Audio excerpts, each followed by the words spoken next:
Bharatiya Janata party assembly కార్యాలయంలో విలేకరుల సమావేశం ఏర్పాటు చేయడం జరిగింది. ఉద్దేశం మే నెల 13వ తారీఖు జరిగినటువంటి ఎన్నికల గురించి విలేకరులతో మాట్లాడే ఉద్దేశంతో ఈ కార్యక్రమాన్ని నిర్వహించడం జరిగింది. మనం అనుకున్నట్టుగానే ఎన్డీఏ కూటమి వెంకటగిరి నియోజకవర్గంలో అత్యధిక మెజార్టీతో గెలవబోతుంది. దానికి సహకరించినటువంటి వెంకటగిరి నియోజకవర్గ ప్రజానీకానికి అందరికీ కూడా ధన్యవాదాలు. ఉన్నటువంటి రామ మందిర నిర్మాణం గతంలో ఉన్నటువంటి అభ్యర్థి దాన్ని ఆపాడు. తర్వాత ఎలక్షన్కి ఒక నెల రోజుల ముందు హడావడిగా వాళ్ళు పోయి ఆడ పెట్టేటువంటి బోర్డు అంతా కూడా మళ్ళీ పీకేసి వాళ్ళని రిక్వెస్ట్ చేసి వాళ్ళకి ఏదో వాళ్ళ చేత సాల్వ్ చేయించుకొని మీరు అది ముడిపెట్టుకోమని చెప్పారు. ఇది ఆయన ప్రభావం కాదు. రేపు ఈ ప్రాంతంలో ఉన్నటువంటి హిందువులకి వ్యతిరేకత వస్తుందన్నటువంటి ఉద్దేశంతో ఆ పనిచేశాడు. అయినప్పటికీ కూడా హిందువులు అందరూ కూడా అతనికి వ్యతిరేకంగా వాళ్ళ పార్టీలో ఉన్నప్పుడు కూడా అతని విషయం పూర్తిగా అర్థమైంది కాబట్టి అతను వ్యతిరేకించారు. అతను చేసినటువంటి ఘనకార్యం అంతకన్నా ఏమీ లేదు. వెంకటగిరి నియోజకవర్గంలో అతను చేసిన పని ఒక్కటే లేదు. మనకి ఆల్తులపాటి రిజర్వాయర్ ఆ రోజు సీఎం వచ్చినప్పుడు మేము నెల లోపల టెండర్ వేస్తూ ఉన్నాం. నెలగా దాదాపు 4-5 నెలలు అయిపోయింది. ఆ టెండర్ పరిస్థితి ఏమైందో తెలియదు. సంవత్సరాల సన్నిహితులు ఇంకా ఆగిపోయింది. దాని పరిస్థితి లేదు. ఎక్కడ ఒక్క పని ఒక ప్రతిష్టాత్మక ఒక పని తీసుకొని చేసినటువంటి పరిస్థితి లేదు. ఒట్టింటి మాటలు చెప్పితే ఈ పరిస్థితులు వెంకటగిరి నియోజకవర్గం లేదు. వెంకటగిరి నియోజకవర్గం చాలా తెలివిగా వ్యవహరిస్తారు. మేము డబ్బులు ఇచ్చినప్పుడు కూడా నేను ఏం చేసినప్పుడు కూడా ఎవరు ఏంది, ఎవరైతే పని చేయగలరు, ఎవరు పనిచేసే సత్తా ఉంది, వాళ్ళు స్పష్టంగా వాళ్ళు తెలుసుకోగలిగినటువంటి శక్తి వెంకటగిరి నియోజకవర్గ ప్రజానికానికి.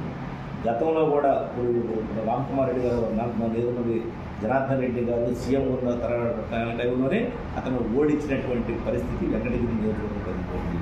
అదేవిధంగా వాళ్ళ అమ్మగారు అయినటువంటి ఎదురుగా రాజేశ్వరి గారిని పురుగుల రామకృష్ణ గారు ఆమె మినిస్టర్గా ఉన్న టైంలో ఓడించినటువంటి పరిస్థితులు ఎన్ని కూడా గుర్తుపెట్టుకోవాల్సినటువంటి అవసరం ఉంది. ఇప్పుడు ఏదైతే నీతి నిజాయితీగా పనిచేస్తారో, ఎవరైతే పనిచేయగలిగినటువంటి సత్తా ఉన్నటువంటి నాయకుడికి మాత్రం ఓట్లు వేస్తారనేటువంటి పూర్తి విశ్వాసం మాకు. మనకి ప్రభుత్వాన్ని ఏర్పాటు చేయబోతున్నారు. ఈ రెండు కూడా డబుల్ ఇంజిన్ వేగంతో మన వెంకటగిరి నియోజకవర్గంలో కూడా ఏదైతే పెండింగ్ ప్రాజెక్టులు ఉన్నాయో అవన్నీ పూర్తి చేసేటువంటి అవకాశం ఉంది. అదేవిధంగా తెలుగుదేశం, జనసేన, బీజేపీ అందరం కలిసి కూడా ఒక సమన్వయ కమిటీ ఏర్పాటు చేసుకొని అభివృద్ధి కార్యక్రమాలను మరింత వేగంగా పెంచి ఈ ప్రాంత అభివృద్ధి కోసం అందరం కూడా తోడ్పడతామని చెప్పి కూడా మరొక్కసారి వెంకటగిరి నియోజకవర్గ ప్రజానీకాన్ని కూడా తెలియజేస్తా ఉన్నాం. అదేవిధంగా గతంలో అనేక మనం పనులు చేశాం. టిట్ హౌసెస్ కావచ్చు, రోడ్స్ కావచ్చు, అన్నీ కూడా ఇక్కడ జరిగినటువంటి పనులన్నీ కూడా మనకి కేంద్ర ప్రభుత్వం నిధులతో తప్ప రాష్ట్రం ఒక్క రూపాయి కూడా ఇచ్చినటువంటి పరిస్థితి లేదు. ఈరోజు ప్రధానమంత్రి గరీబ్ కళ్యాణ్ యోజన పథకం దీవిస్తున్నారు. వాళ్ళ యాన్లో వాళ్ళ పెద్ద ఫోటోలు వేసుకొని ఇస్తున్నారు. ఇది కూడా కేంద్ర ప్రభుత్వం అందరికి తెలిసినటువంటి విషయం. అదేవిధంగా అంగన్వాడీ స్కూల్లో పోస్ట్ కార్డు ఇస్తున్నారు. అది కూడా కేంద్ర ప్రభుత్వం. కానీ ఆ ప్యాకెట్ల మీద ఈ సీఎం వాళ్ళ ఫోటోలు వేసుకొని వాళ్ళు ఇస్తున్నారు. అందరికి తెలిసినటువంటి విషయం. అదేవిధంగా ఈరోజు మనకి సచివాలయ నిర్మాణం కోసం 40 లక్షల రూపాయలు డబ్బులు ఇస్తున్నారు. 100% కేంద్ర ప్రభుత్వం ఎంజీఎన్ఆర్ఐ చేసిన విధంగా జరుగుతూ ఉన్నాయి. ఏదైనా విలేజ్ క్లినిక్ సెంటర్స్ 22 లక్షల రూపాయలు ఇస్తున్నారు. 100% కేంద్రం నుంచి ఎంజీఎన్ఆర్ నిధులు జరుగుతున్నాయి. మరి రాష్ట్ర ప్రభుత్వం ఎక్కడైనా ₹1 ఖర్చు పెట్టింది. ఆయుష్మాన్ భారత్ సంబంధించినటువంటి హాస్పిటల్స్ కావచ్చు, అదేవిధంగా టిట్కో హౌసెస్ కావచ్చు, డిఎంఏ ఇళ్ళు కావచ్చు, వచ్చేటువంటి రోడ్స్ కావచ్చు, ఏదైనా జగనన్న కాలనీలో చేసేటువంటి రోడ్స్ కావచ్చు, ఇవి కూడా కేంద్ర ప్రభుత్వం 100% ఎంజీఎన్ఆర్ నిధులు తప్ప రాష్ట్ర ప్రభుత్వం ఎక్కడ కూడా ₹1 కూడా పెట్టే పరిస్థితి లేదు. అదేవిధంగా ఈరోజు ఇల్లు కట్టుకోవాలంటే కూడా ఈరోజు ఇసుక రేటు భయంకరంగా పెరిగిపోయింది, స్టీల్ పెరిగిపోయింది, సిమెంట్ పెరిగిపోయింది. ఇవన్నీ కారణాల వల్ల ఈరోజు వైసీపీ ప్రభుత్వం ఆంధ్రప్రదేశ్లో చిత్తుగా ఓడిపోబోతుంది. దాంట్లో ఎలాంటి సందేహం లేదు.